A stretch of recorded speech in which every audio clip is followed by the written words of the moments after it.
இனி பள்ளிகளில் செல்போன் பயன்படுத்த அதிரடி தடை. பள்ளி கல்வித்துறை வெளியிட்டுள்ள வழிகாட்டி நெறிமுறைகள்.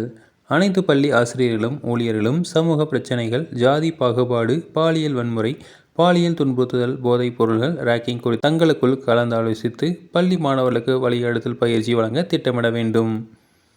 ஒவ்வொரு வகுப்பறையிலும் மாணவர்களுக்கான இருக்கை ஒதுக்கீடு உயரத்திற்கேற்ப அவ்வப்போது மாற்றி அமைத்து அமர வைக்க வேண்டும்.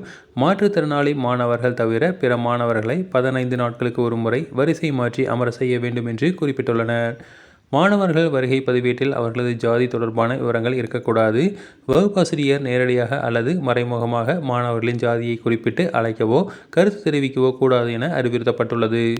மாணவர்களின் உதவித்தொகை தொடர்பான பெறப்பட்ட தகவல் தொடர்பு விவரங்களை வகுப்பறையில் அறிவிக்கக்கூடாது. மாணவர்களை தனியே அழைத்து வழங்க வேண்டும் என்று அறிவிக்கப்பட்டுள்ளது.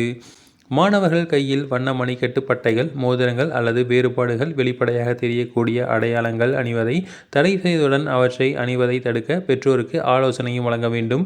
மாணவர்கள் தங்கள் ஜாதியை குறிப்பிடும் அல்லது ஜாதி தொடர்பான உணர்வுகளை வெளிப்படுத்தும் சைக்கிள்கள் பள்ளிக்கு வருவதை தவிர்க்க வேண்டும் என்றும், தவறினால் அவர்களின் பெற்றோரிடம் அறிவுறுத்துவதோடு கூடுதல் நடவடிக்கை எடுக்க வேண்டும் என அறிவிக்கப்பட்டுள்ளது.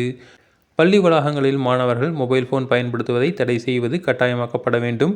அனைத்து வகையான பள்ளிகளிலும் 6ஆம் வகுப்பு முதல் +2 வரை அனைத்து மாணவர்களுக்கும் நன்னறி வகுப்புகள் கட்டாயம் கற்பிக்கப்பட வேண்டும் என்று அறிவுறுத்தப்பட்டுள்ளது.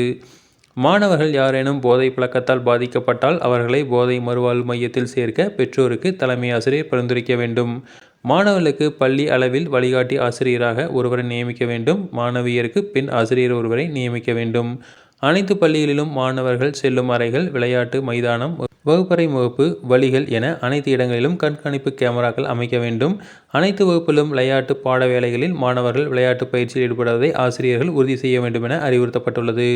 தவறான தகவல்கள் பிறருக்கு பகிரக்கூடாது. சமூக ஊடகங்களை நேர்மறையான வழியில் பயன்படுத்த வேண்டும் என்பதை மாணவர்களுக்கு தெரிவிக்க வேண்டும் என்று கூறப்பட்டுள்ளது. தொடர்ந்து இது போன்ற செய்திகளுக்கு எங்கள் சேனலை சப்ஸ்கிரைப் செய்யவும்.